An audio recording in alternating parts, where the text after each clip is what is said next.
Deixa a luz do céu entrar. Deixa a luz do céu entrar. Abre bem as portas e deixa a luz do céu. Deixa a luz do céu entrar. Deixa a luz do céu entrar.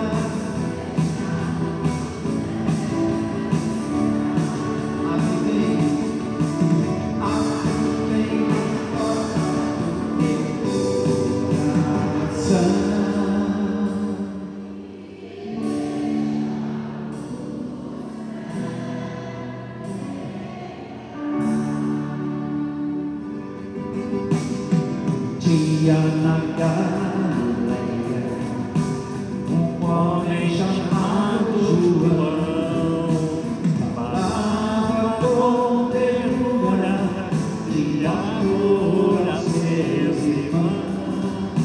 Falava com ternura de amor a seus irmãos. Seu rosto resplandeceu,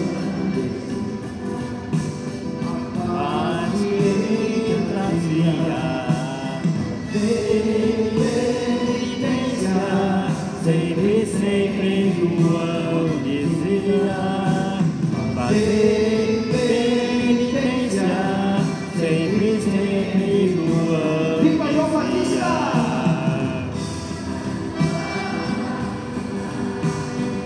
Viva o precursor.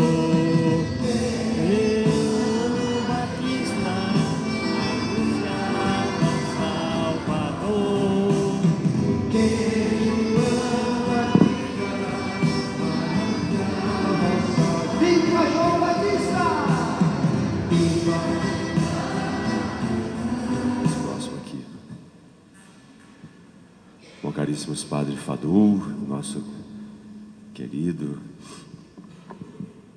provincial dos Padres Pallotinos aqui de São Paulo, né? Aqui agradecemos pelo trabalho. Padre José Alves, pároco aqui da paróquia de São João Batista, né? Que ontem aqui a paróquia se encontra em festa. Afinal de contas, ontem foi o dia do padroeiro e na segunda-feira será celebrado os 80 anos, é isso, né? 80 anos já de história.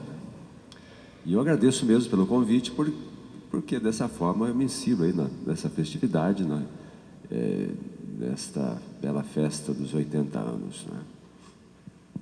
Vou tentar falar um pouquinho, viu? Hoje está meio difícil. Mas, irmãos e irmãs, como eu disse no início, a primeira tarefa aqui do novo bispo, nessa grande região aqui do Belém, passa pelo verbo conhecer, né? De fazer visitas, de encontrar pessoas, de conhecer nossas instalações, nossos movimentos, nossas pastorais, o dinamismo, enfim, que a igreja gerou aqui nesta grande região, né? Isso é algo que tem me alegrado muito, e eu tenho feito isso com esforço mesmo, né? E para que dessa forma eu possa contribuir aqui como bispo auxiliar nesta arquidiocese, em que o bispo é como é que chama o nosso bispo? Dom Odilo é o nosso bispo, né? Precisa ficar bem claro isso, porque afinal de contas a igreja coloca um bispo só numa diocese, numa arquidiocese. Agora, nós chamamos por razões pastorais, para que a figura do bom pastor de fato se faça efetiva numa metrópole como São Paulo, então a igreja permite que a existência aí de bispos auxiliares, como eu aqui, como outros que já estiveram nessa região. É isso? Isso precisa ficar bem claro para todos nós, né? Bom, se eu procuro conhecê-los, eu também tenho que me fazer conhecer, né? Então, por isso que eu tenho também falado um pouco sobre a minha pessoa, né? No início aqui, pelo menos fazendo assim uma breve apresentação do Dom Luiz, que aqui está, né? Eu provenho nasci numa região, numa cidade chamada Caconde. Você ouviu falar isso ou não? Já ouviram? Já ouviram? Eu sei que ela é famosa, viu? Trata-se de uma cidade pequena ali do interior de São Paulo. Lá a gente fala assim, interior, viu? Dói o ouvido, mas lá é assim que fala. É uma cidade pequena, tem uns 18, um pouco mais de 18 mil habitantes. E o município é muito grande, né? Inclusive lá, por lá, ele é permeado assim, recortado aí por quase 2.000 quilômetros de estradas, né? Estradas de chão. Ali se planta muito café, porque é uma região alta, está na Serra da Mantiqueira. O café lá é de primeira, viu? De primeira qualidade. A minha família, da nossa família, restou só meu pai, minha mãe e nós lá, os 3 irmãos. Viu? Os demais todos, desde o final da década de 60, foram migrando. Alguns até moram aqui na região em algumas regiões de São Paulo, e a maioria está em Campinas hoje, né? Mas pelos caminhos do Senhor ficamos só nós lá, né? E lá me formei, lá também ouvi o chamado de Deus, né? Sempre participamos da comunidade ali paroquial, lá em Imaculada Conceição, a paróquia, hoje é Basílica, inclusive a igreja, tem Porta Santa lá, se presta assim a acolher peregrinos nesse ano da misericórdia, né? Com 18 anos eu fui para o seminário e me formei em Ribeirão Preto, porque a nossa diocese chama-se São João da Boa Vista e pertencemos à província de Ribeirão. E na década de 80, como na década de 90 também, os seminaristas eram enviados lá para Ribeirão Preto. Lá me formei lá, fiz o curso de filosofia, de teologia. Depois, tendo terminado esse período de formação, eu voltei para a diocese e não tinha nem um ano de padre. O bispo que havia chegado, chamava-se Tadeus Gringues, que depois, posteriormente, foi arcebispo em Porto Alegre. Ele olhou para mim e falou assim: você vai ser reitor do propedêutico, né? Não sei se vocês sabem o que é isso, mas propedêutico é a primeira etapa da formação dos padres hoje. E na época estava começando, ninguém sabia direito o que era, né? Bom, tudo bem, o senhor quer que eu faça? Vamos lá.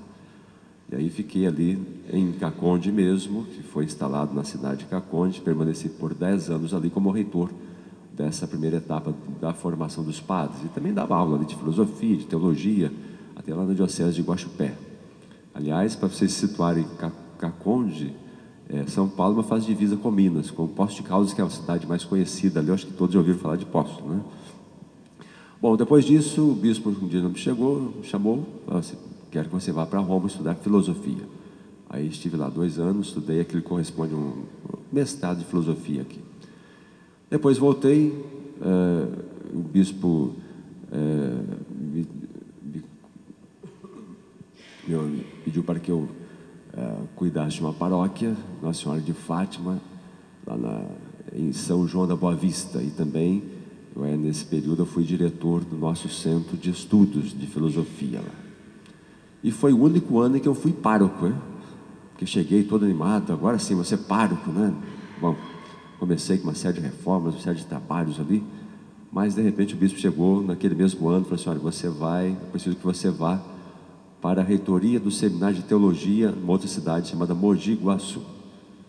E eu não gostei nada desse chamado, viu? Sinceramente falando para vocês, isso não me agradou, porque eu estava com aquele anseio assim, né, com aquele fervor para ser pároco. E havia conseguido, né? Primeiro ano, de repente, ao final dele, quer dizer, decorridos alguns meses, o bispo chega: ó, infelizmente não pode ficar aqui mais, preciso que você volte para a formação. Mas a gente precisa aprender a obedecer ao bispo, né? Então eu falei assim: olha, tudo bem, o senhor acha, o conselho também achou isso, então fui novamente, deixei aqueles trabalhos todos e fui para a reitoria do seminário de teologia nosso, lá em Mogi Guaçu. Ali permaneci até 2010, quando no início daquele ano, em abril, eu fui chamado por um trabalho na CNBB, e era a segunda vez que me chamavam, e eu acabei indo. Falei assim: dessa vez eu vou. Aí fui para a CNBB e ali assumi os trabalhos da Secretaria Executiva, assim é chamado o cargo nosso lá. Trabalhei nas campanhas da fraternidade, campanha para evangelização. Você já ouviu falar das campanhas, né? Campanha de fraternidade já, não é? Uma campanha assim, uma maravilha de campanha que nós temos, uma iniciativa do Espírito Santo de Deus para nós aqui, que já é realizada há mais de 50 anos, né? Então foi um trabalho muito importante para mim nesse período também. Bom, aí esse ano, no início do ano, quando foi dia 2 de março, o pessoal da Nunciatura, o que é Nunciatura Apostólica? É uma espécie de embaixada do Vaticano aqui no Brasil. E ela cuida das relações do Vaticano com o governo brasileiro, mas sobretudo das dioceses, né? Sobretudo dos bispos, né? E dos novos bispos. Aí no dia 2 de março, pela manhã, me chamaram lá. Fui tranquilo, achei que algum problema do nosso diocese, o nosso bispo está doente e tal. E realmente, no primeiro momento, a conversa versou sobre esse assunto. Mas logo em seguida, aí, o monsenhor lá falou assim, todo solene, né? Olha, o senhor foi escolhido, foi nomeado pelo Papa Francisco, bispo auxiliar da Arquidiocese de São Paulo. Aceita ou não? É desse jeito, viu? Faz o comunicado e pergunta, você aceita ou não aceita? Viu? Não tem esse negócio de discutir, prefiro outro lugar, assim. Não. Aí, imediatamente, isso tem dito assim, realmente foi o que ocorreu. Lembrei-me de Nossa Mãe Santíssima, né? Quando ela recebeu o anúncio do anjo, ela até conversou um pouquinho com o anjo ali, né? Apresentou, quis saber algumas coisas, mas por fim ela disse, deu o seu sim, né? O fiat, na fé. E foi assim, na fé, né? Porque quando a gente pensa, a senhora estava nos trabalhos já bem com alguns anos de trabalho, com uma experiência, com uma estrutura de trabalho organizada, de repente, olha, você vai sair daqui, você vai ser bispo em São Paulo. Quando a gente olha de longe, São Paulo assusta um pouquinho, viu? Mas na fé, disse sim, e aqui estou. E posso confessar-lhes que com muita alegria, viu? Muito trabalho aqui, de corre o dia inteiro. Mas é gostoso, é um trabalho que nos realiza, né? Porque afinal de contas, colocar o serviço, a vida a serviço do reino, isso é o que mais nos traz alegria, né? Isso eu posso testemunhar para vocês. Por isso, mesmo gripado, vamos correr, vamos trabalhar, vamos parar, não, né? Então um pouco aí do novo bispo, né? É isso, né? Eu tenho pais vivos ainda, meu pai, minha mãe, meus irmãos. Se alguém foi lá na igreja onde houve a minha apresentação, conheceu meus familiares, inclusive uma grande família, tinha umas 40 pessoas, minha família lá, né? Foi uma festa muito bonita, né? E aqui estou. E estou como? Olha, o meu lema, que todo bispo tem que ter um brasão, tem um lema, né? O lema que eu escolhi é: vim para servir. Então lhes digo que aí vim e aqui estou para servir a igreja e servi-los, todos, viu? Com esse intuito, com essa disposição que tem me apresentado aí todos os cantos aqui da nossa arquidiocese, especialmente aqui dessa região Belém. Tá bom? É um pouco de mim aqui para que vocês tenham uma noção de quem que é o Dom Luiz, o bispo agora dessa região Belém, bispo auxiliar de São Paulo, e que tem a incumbência, né, dos trabalhos aqui da região Belém. Bom, essa paróquia de João Batista, dedicada a São João Batista, né? São João Batista, primeiro uma palavra sobre São João Batista, um profeta assim que é encantador, né? Ele esteve assim naquele momento de passagem do Antigo para o Novo Testamento, né? Do Velho para o Novo, do tempo das promessas para o tempo do cumprimento das mesmas promessas, né? É alguém que procurou uma maneira para ser fiel ao seu chamado e para que pudesse cumprir sua missão. Foi para o deserto, né? O deserto, é interessante, nós percebemos o deserto, porque o deserto não é só a pessoa se afastar e ir lá para o deserto. O deserto pode ser feito também na grande cidade, e muitas vezes as pessoas vivem no deserto, na grande cidade, né? Vivem sozinhas, às vezes, sentindo solitária no meio de milhões de pessoas. Às vezes se sente solitária num prédio com sei lá quantas pessoas ali residindo, ou num condomínio, não é isso? Bom, mas o deserto é muito importante para que nós nos conheçamos quem somos nós, né? E para que ali percebamos o chamado de Deus, para que deixemos ressoar o chamado de Deus, né? No deserto, acho que nós percebemos a nossa pequenez, quem somos de fato, que somos pó, não é isso? Eu estava lendo um livro, eu lia muito nessa linha aí, quem somos nós, né? Hoje o ser humano aí, na cultura atual, em que prevalece o individualismo, em que o ser humano se coloca no centro das coisas, vivemos o antropocentrismo, né? O ser humano tem a tendência hoje de se colocar como o Todo-Poderoso, como aquele que faz, sobretudo agora o detentor de belíssimas tecnologias, maravilhosas tecnologias, né? Como a da comunicação, como a tecnologia que permite nos construir coisas maravilhosas, né? De sair de um continente e ir para o outro em poucas horas, assim por diante, até aí visitamos o espaço, né? Visitamos a Lua, não é isso? Mas quem que é o ser humano na realidade, né? O tempo vai passando, o que vai passando, chegando no final da vida? Nossa, o que é que chega? Hã? O que chega no fim da vida? Oi? Chega as doenças, né? Olha só, passando 50 aqui, eu já estou começando, qualquer coisinha estou gripado. A realidade nossa é essa, né? Não é isso? Não podemos perder essa perspectiva. Não é para nos diminuir, mas é para que nós pisemos no chão, para que nós permaneçamos humildes. A humildade vem dessa palavrinha humus, né? Terra, chão, né? Podemos perder essa perspectiva. Se nós perdemos em algum momento da nossa vida a humildade, isso se torna assim um problema muito sério para nós, que nós podemos nos perder, né? Tomarmos caminhos que não são os caminhos do Senhor e que não contribuam para que nós de fato tenhamos a vida, né?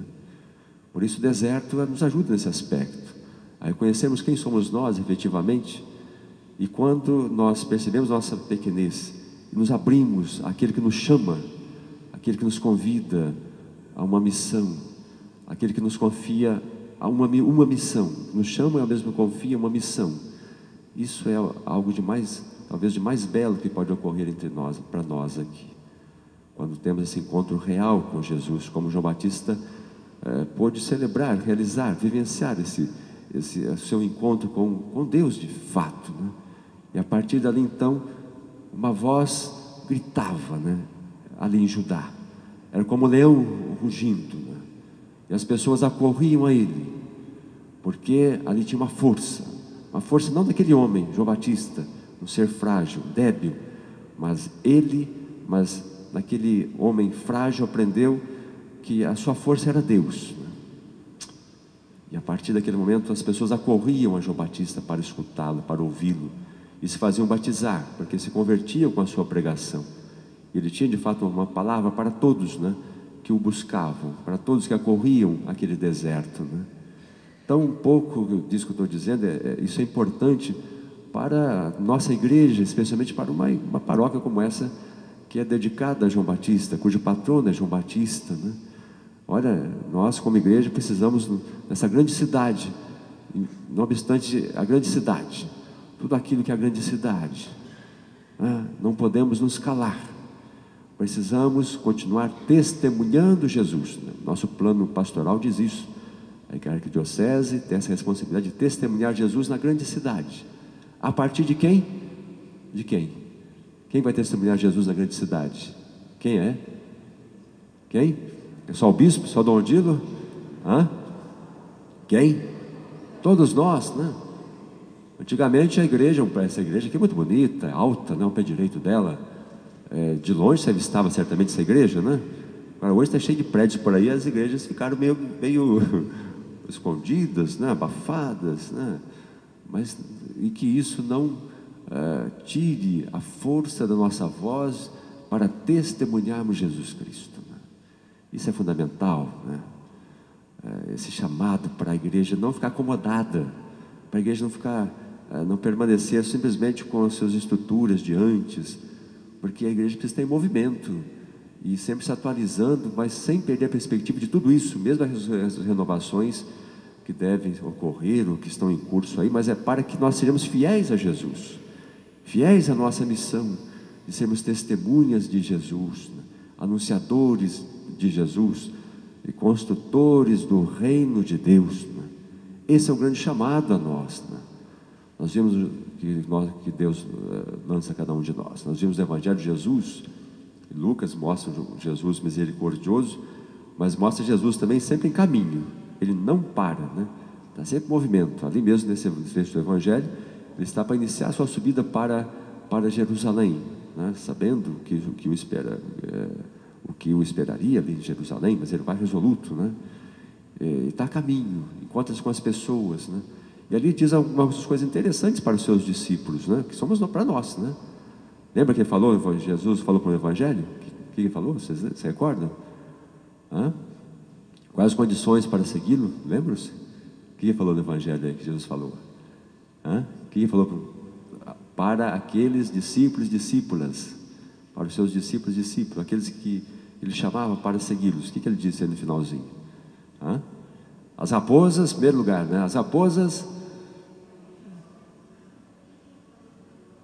os animais têm tocas, os passarinhos têm os seus ninhos, mas o Filho de Deus não tem lugar para repousar a cabeça, não é isso? Ou seja, não tem segurança, né? Ele deixa bem claro isso, né? Quando nós nos fiamos muito na nossa segurança e não em Deus, nós perdemos o dinamismo do espírito, né? Então aí é muito interessante essa passagem que mostra isso, como Jesus, no cumprimento de sua missão, ele não tinha segurança, não buscava seguranças, né? Nem das moedas, né? Nem do dinheiro, nem da espada, né? Da segurança armada, não. Ele ia de peito aberto, cumprindo a sua missão, e o Pai ia providenciando em relação inclusive às coisas materiais que ele precisava. Por isso é muito interessante nós refletirmos, viu? Se nós ficarmos buscando muito a nossa segurança e não nos colocarmos a serviço de Deus, por exemplo, nós perdemos o dinamismo do espírito, porque aí nós ficamos voltados para nós, pensando em nós. O projeto é só nosso, olhando só para nós mesmos, e nos esquecemos de anunciar Jesus. E aí vai ficar difícil você e eu nos colocarmos a serviço do Evangelho. E o Papa Francisco tem pedido uma igreja o quê? Como é que ele chama? Qual é a expressão que ele fala? Uma igreja em? Igreja em saída, né? Ou seja, o mundo que aí está, ele quer que a igreja esteja olhando para o horizonte maior, assim, ó, né? O que é o horizonte maior? Ver as situações difíceis das pessoas, como as pessoas estão precisando do Evangelho, precisando de se encontrar com Jesus, uma palavra de consolo muitas vezes, uma palavra que ilumine a vida, uma palavra que leve ao perdão, que leve à reconciliação. E nós podemos isso, não podemos fazer isso? Nós temos um grande tesouro aqui, recebemos um grande tesouro, que é nos encontrarmos com Jesus Cristo vivo ressuscitado. Nós percebemos aqui a força da palavra de Deus, somos renovados celebrando a Eucaristia. Nós não podemos guardar isso para nós, né? Isso é um apelo que vem do Evangelho, como vimos hoje, e o Papa Francisco tem procurado fazer ressoar esse anúncio a toda a igreja, para que nós, nos percebendo como discípulos de Jesus, discípulos e discípulas, que não fiquemos acomodados. É para mexer conosco, viu? Para nos colocar a caminho. Eis o momento oportuno para evangelizarmos, né? É urgente a evangelização. Então a igreja precisa acolher essa palavra de Jesus, como ouvimos agora há pouco. E se você quer ser fiel a Jesus, olha, que arregace as mangas e vamos trabalhar pelo bem da comunidade e pela evangelização. Nós precisamos trazer nossos jovens para a igreja. Quantos jovens hoje que não querem saber mais de ouvir Jesus, né? Às vezes, né? Seu filho, seu neto, precisamos trazê-los para a catequese, trazê-los aqui para a igreja, evangelizá-los. Essa evangelização muitas vezes começa na própria casa, né? E às vezes o pai e a mãe se descuidam de evangelizar o filho, nem o filho é capaz de evangelizar, deixa lá para o padre. O padre José dá um jeito no filho ali, quer dizer, fica difícil assim, né? É uma igreja que, olha, que se comprometa com o anúncio de Jesus, né? Com o testemunho da fé. Isso é muito importante para todos nós, né? Então hoje aqui, nessa minha visita, eu gostaria assim de deixar essa palavra incentivando-os, convocando-os, né? Fazendo ressoar essa palavra, para que sejamos essa igreja em movimento, né? Uma igreja dinâmica, uma igreja que anuncie Jesus, não fica voltada só para si mesma, mas para que olhe para a nossa realidade e se deixe interpelar pela realidade das pessoas que aí estão, né? Agora em São Paulo tem muitas situações que precisam da nossa atenção, da atenção do pastor, da atenção do discípulo de Jesus. Que está muito em voga atualmente a questão dos moradores de rua, né? Dos povos, dos nossos irmãos e irmãs que estão por aí. E foi bom que a igreja realmente se empenhou, e há uma grande solidariedade hoje dessa grande cidade para com essas pessoas, viu? No dia mesmo eu pude perceber, né, que em alguns lugares onde se concentram mais desses nossos irmãos e irmãs, quanta gente chega ali de carro, leva um cobertor, leva uma comida, alguma coisa, né? Então que nós não fiquemos só ali contentes, reconfortados ou acomodados no nosso conforto, hein? Tá bom? Ser cristão hoje, ser cristão, e a palavrinha ser cristão com comodismo não combina, né? Combina com dinamismo. né? Com esforço, com colocar-se a serviço da palavra de Deus, né? Como ouvimos, o Elias passou e levou Eliseu, Jesus passou e foi levando algumas pessoas, e o bispo passa e quer colocar a gente a serviço, botando a mão na massa e trabalhando. Sei que vocês trabalham bastante já, sei disso, mas hoje que é necessário que nós de fato sejamos essa igreja que não se acomode mesmo naquilo que está fazendo, mesmo no muito que já está fazendo, porque tem muitas e muitas pessoas precisando de nós, de uma palavra, do encontro, de um gesto que ajude, que corrobore a evangelização, que abra o espírito das pessoas a Jesus Cristo. Podemos contar com vocês? Podemos contar com essa comunidade? Não, tá bom, está vivo, né, Padre Zé Carlos? Padre José Alves. Louvado seja nosso Senhor Jesus Cristo.